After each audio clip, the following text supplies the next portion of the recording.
Pegiat media sosial Ade Armando meyakini bakal terjadi pertarungan sengit antara Anies Baswedan dan Ganjar Pranowo dalam Pilpres 2024. Ganjar sendiri mulai dilirik oleh partai di luar PDI Perjuangan. Ditanya soal isu PDIP akan berkoalisi dengan Gerindra dan PKB, Sekretaris Jenderal PDIP Hasto Kristianto menjawab partainya tak menutup diri. Menurut Hasto, konsolidasi politik bagus bagi partai politik. Sementara soal Gubernur Jawa Tengah Ganjar Pranowo yang dilirik oleh Koalisi Indonesia Bersatu, Hasto menyebut saling membaca peta politik biasa. Namun, bagi PDIP soal capres akan ditentukan oleh Ketua Umum Megawati Soekarno Putri. Ya saling monitor ya, namanya politik kan membaca peta, ya, kita juga monitor, ya politik kan membaca peta. Tapi PDIP akan merestui, Mas? Ya kan masih ada waktu, Bu Mega nanti yang memutuskan.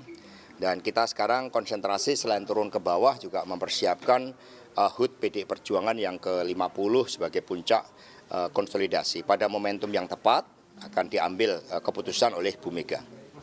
Sementara itu, pegiat media sosial Ade Armando meyakini Anies Baswedan versus Ganjar Pranowo akan jadi real battle sesungguhnya dalam Pilpres 2024. Nah, siapa yang jadi dua besarnya? Saya duga adalah Ganjar versus Anies. The real finalnya adalah keduanya. Untuk sementara sih memang Prabowo masih unggul di atas Anies, tapi Prabowo kayaknya sih udah susah dinaikin lagi ya. Udah susah untuk ditingkatkan lagi suaranya. Jadi sangat mungkin kalau mesin politiknya Ganjar bekerja lebih keras sekarang ini, apalagi kalau kemudian dia betul-betul mendapat tiket dari PDIP sehingga bisa bekerja, ini mesin politiknya dalam 1,5 tahun sangat mungkin dia akan menaikkan elektabilitasnya lebih tinggi lagi sehingga bisa mengalahkan Anies. Itu pendapat saya. Sejauh ini baru Anies Baswedan yang dideklarasikan Partai Nasdem untuk maju capres. Di luar Anies, ada dua sosok lain yang mendominasi berbagai survei capres, yakni Ketua Umum Partai Gerindra Prabowo Subianto serta Gubernur Jawa Tengah Ganjar Pranowo yang belum memiliki tiket pencapresan. Tim Liputan Kompas TV. Meski tak gamblang, PDI Perjuangan mengirim sinyal tak menutup diri diajak berkoalisi dengan partai lain. Di sisi lain, saudara, sosok Ganjar Pranowo yang mendominasi survei capres mulai dilirik oleh partai lain. Apakah benar akan terjadi real battle antara Anies Baswedan dan Ganjar Pranowo di Pilpres 2024? Kita perbincangkan hal ini bersama dengan dua narasumber yang sudah hadir melalui sambungan Zoom, saudara. Ada politisi PDI Perjuangan Andreas Hugo Parera dan juga ada analis politik Adi Prayitno. Selamat sore, Bapak-Bapak. Selamat sore, Ya. Danilo. Saya ingin ke Bung Andreas dulu. Bung Andreas, apakah benar bahwa di dalam internal PDIP ini sudah mulai memikirkan soal mau koalisi kemana, mau nyapresin siapa gitu?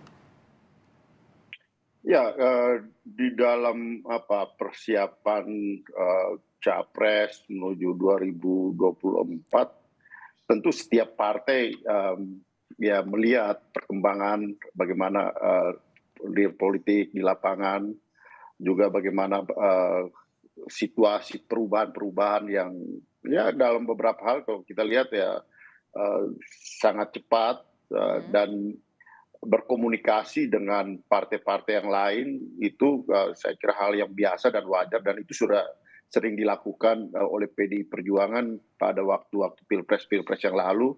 Begitupun dengan sekarang ini gitu. Oke. Sehingga itu adalah proses yang biasa sekali di dalam mempersiapkan diri menghadapi Pilpres 2024. Termasuk berkomunikasi dengan KIB misalnya dilakukan juga untuk mengusung Ganjar Pranowo?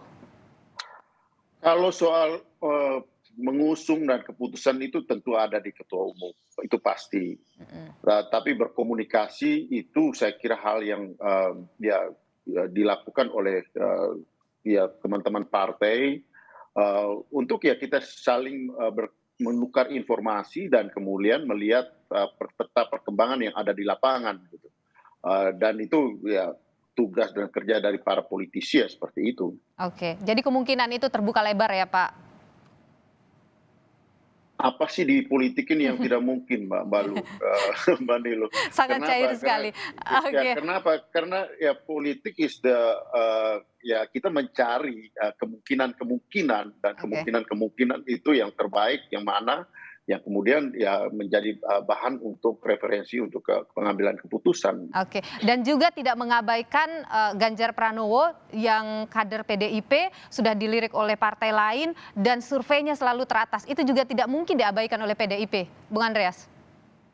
Kalau saya melihat bahwa kalau kader partai dilirik, disukai oleh partai-partai yang lain, tentu kita senang dan itu merupakan satu hal yang menurut saya ya bukti bahwa ya PDI Perjuangan di bawah kepemimpinan Ketua Umum itu sukses kadernya gitu. Kita lihat kan di PDI Perjuangan kan begitu banyak kader-kader yang dilirik di dalam proses yang terjadi menuju 2024 ini gitu. Dan itu bukti bahwa PDI Perjuangan punya alternatif kader gitu. Dan sebagai kader PDI Perjuangan juga saya bangga dibandingkan dengan yang lain yang mungkin cuma punya satu atau tidak sama sekali bahkan mencalonkan kader dari partai yang lain atau diplomatis sekali Bung Andreas. Diplomatis sekali. Saya ingin kita coba ke Bung Adi Prayitno dulu kayak gitu. Bung Adi Prayitno, kalau mendengar apa yang disampaikan Bung Andreas, kemudian membaca apa yang terjadi belakangan ini yang keluar statement dari Sekjen PDIP, ada potensi itu, besar kemungkinan itu bahwa PDIP mungkin akan gabung dengan KIB mengusung Ganjar Pranowo. Ya saya kira rasional karena memang kalau dilihat, ya halo Mbak. Iya silakan lanjut. Ya saya kira memang cukup rasional. Ya saya kira cukup rasional kalau kemudian ada kemungkinan KIB kemudian melebur menjadi bagian dari PDIP atau PDIP juga menjadi dari KIB ya. Karena partai-partai ini kan adalah kubu koalisional pemerintah yang saat ini memang memiliki tarikan nafas politik yang sama. Satu, sama-sama ingin melanjutkan program politik Jokowi, terutama program-program politik mercusuar ya. Yang kedua, memang memiliki chemistry dan politik yang sama. Satu sisi memang Ganjar Pranowo itu adalah kader PDIP, tapi selalu dikaitkan dengan KIB. Misalnya kita lihat sejumlah deklarasi politik yang dilakukan oleh pengurus-pengurus wilayah PAN dan P3 yang mengajukan Ganjar Pranowo sebagai kandidat yang kemudian layak untuk bisa diusung secara umum. Jadi menurut saya kalau bicara Ganjar Pranowo tentu menjadi satu komoditas politik yang tidak terbantahkan. Kata Bang Andreas, Ganjar Pranowo itu laris manis. Bahkan Nasdem yang punya jagoan Anies Baswedan, andai tidak diusung oleh PDIP juga minat itu untuk menduetkan dengan Anies. Jadi benar kalau ada prediksi bahwa real battle-nya nanti adalah Anies versus Ganjar. Menurut Anda? Kenapa soal Anies dan Ganjar ini relatif agak menarik? Karena dianggap merepresentasikan replika politik yang saat ini sedang head to head ya.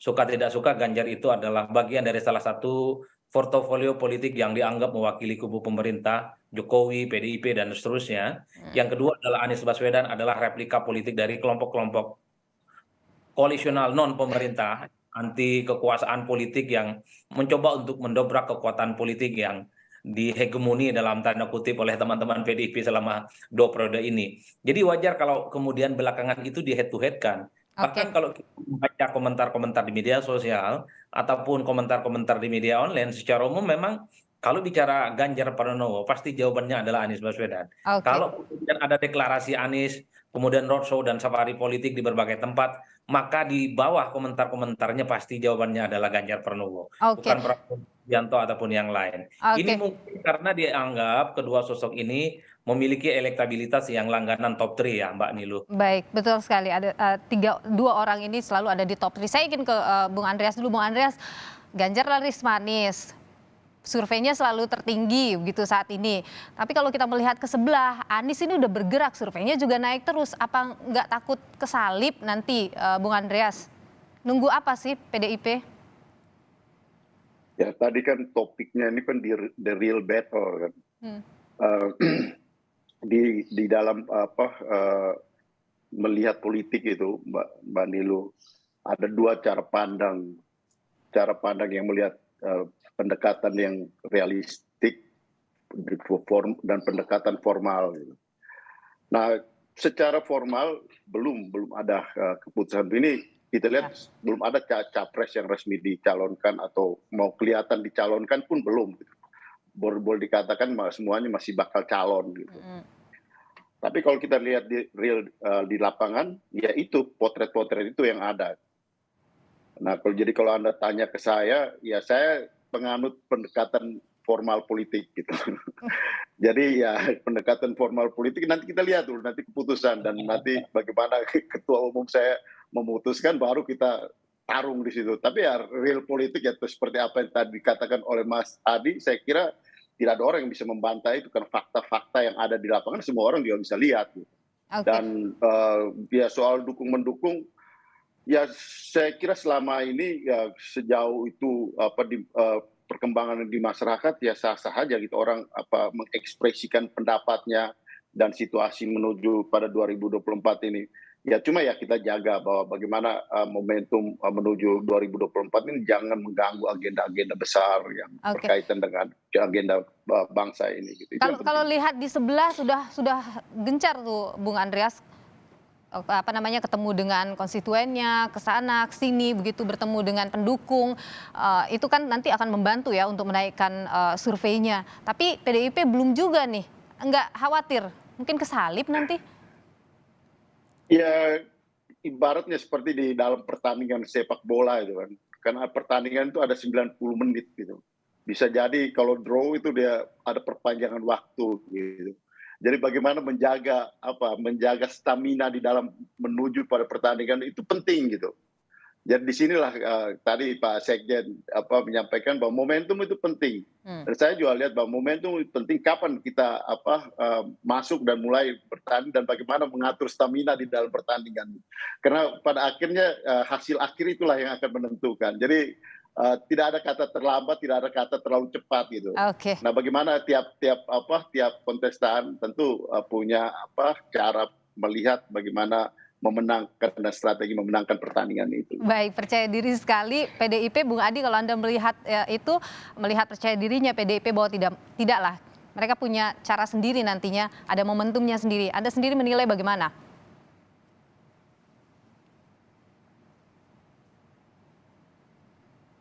Ya, argumen Bang Andreas ini saya kira memang cukup terukur ya. Pertama, PDIP itu kan the one and only, satu-satunya partai politik yang bisa mengusung capres dan cawapres sendiri.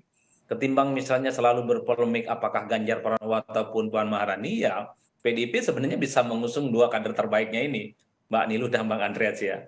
Beda dengan yang lain misalnya, sekalipun sudah roadshow, safari politik di mana-mana, belum tentu mendapatkan kendaraan politik. Sebut saja misalnya koalisi Demokrat, PKS, dan Nasdem ya. Sampai saat ini kan soal cawapres itu bisa menjadi sandungan yang cukup serius ya. Demokrat kita tahu ya mematok harga mati bahwa AHY harus mendampingi Anies Baswedan. Begitupun dengan PKS yang belakangan ini juga mematok harga mati Ahmad Herawan. Juga adalah orang yang dianggap pantas untuk mendampingi Anies. Kalau ketiga partai politik ini tidak ada yang setuju, salah satunya tentu akan deadlock. Koalisi ini akan bubar jalan. Begitupun dengan koalisi-koalisi yang lain. Ada Prabowo, ada PKB, dan Gerindra. Tapi kalau cawapresnya bukan Muhaimin Iskandar, saya juga tidak terlampau yakin dua partai ini akan bersama. Kecuali Muhaimin Iskandar itu mendukung Prabowo lillahi ta'ala, ingin masuk surga gitu ya. Bukan karena ada urusan-urusan yang lain. Kan ini yang sebenarnya wajar kalau kemudian PDIP itu very confident, karena memang satu-satunya partai yang bisa mengusung sendiri. Yang kedua yang ingin saya ketegaskan, PDIP sebenarnya kalau pada level pileg, kok rasa-rasanya sudah menganggap sudah selesai. PDIP ini ya pasti cukup powerful, di beberapa survei memang elektabilitasnya tetap cukup signifikan. Yang belum selesai di PDIP itu soal siapa cawapres yang akan diusung oleh Mbak Mega sebagai umum. Apakah Puan Maharani ataukah Ganjar Pranowo? Bagi yang percaya survei sebagai parameter politik untuk melihat kekuatan politik tentu lebih condong kepada Ganjar Pranowo. Tapi bagi yang tidak percaya pada survei dan percaya bahwa elit-elit politik di internal PDIP itu adalah sebagai satu-satunya kekuatan yang bisa menentukan capres, tentu variabel survei itu tidak terlampau dihitung. Makanya politik Soekarno, apakah non politik Soekarno, menjadi pembicaraan yang cukup serius saat ini, yang menurut saya cukup serius. Yang terakhir yang ingin saya katakan, terlepas siapapun nanti yang akan diusung, entah itu Puan Maharani ataupun Ganjar Pranowo, sepertinya PDIP harus membiarkan kader terbaiknya ini melakukan roadshow dan safari politik ya. Tentu ini untuk menginjeksi bagaimana daring politik itu terus berkembang. Bu Adi, Yang kalau kita itu melihat ya panjang. bagaimana PDIP terhadap Ganjar, ini kan sering menjegalnya, kemudian bahkan terakhir kan memanggilnya juga, memberikan peringatan begitu. Ini benar-benar adalah soal menegur supaya menunggu Bu Mega atau ini strategi jangan-jangan dari PDIP untuk menaikkan terus nama Ganjar Pranowo?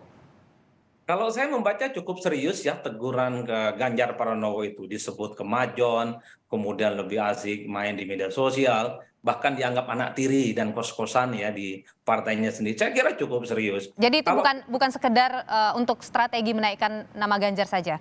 terlampau beresiko menyerang Ganjar Pranowo dengan elan vital yang menurut saya menusuk jantung Ganjar Pranowo. Coba bayangkan, masa kadernya sendiri disebut sebagai orang yang hanya asik di media sosial itu kan bisa menjadi blunder. Saya menganggap ini sebenarnya ingin menertibkan bahwa persoalan capres itu ya nunggu perintah Megawati Soekarno Putri sebagai ketua umum. Kan itu sebenarnya. Tapi belakangan ya, kalau kita membaca rata-rata kecenderungan teman-teman PDIP, sikapnya juga agak sedikit berimbang.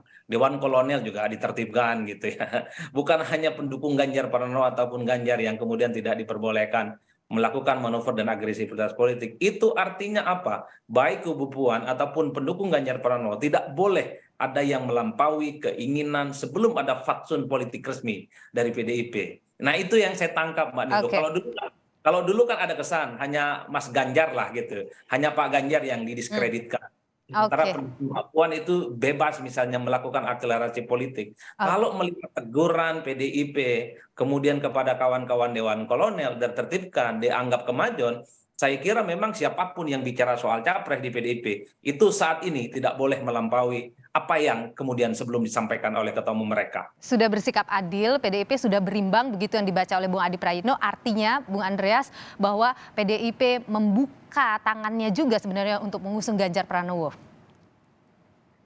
Kalau soal teguran itu ya itu sesuai dengan peraturannya gitu, aturan di partai gitu. Dan itu kalau kita artinya di PDI Perjuangan kita tidak membuat suatu aturan atau melakukan tindakan itu hanya untuk asal-asalan, itu pasti tidak gitu.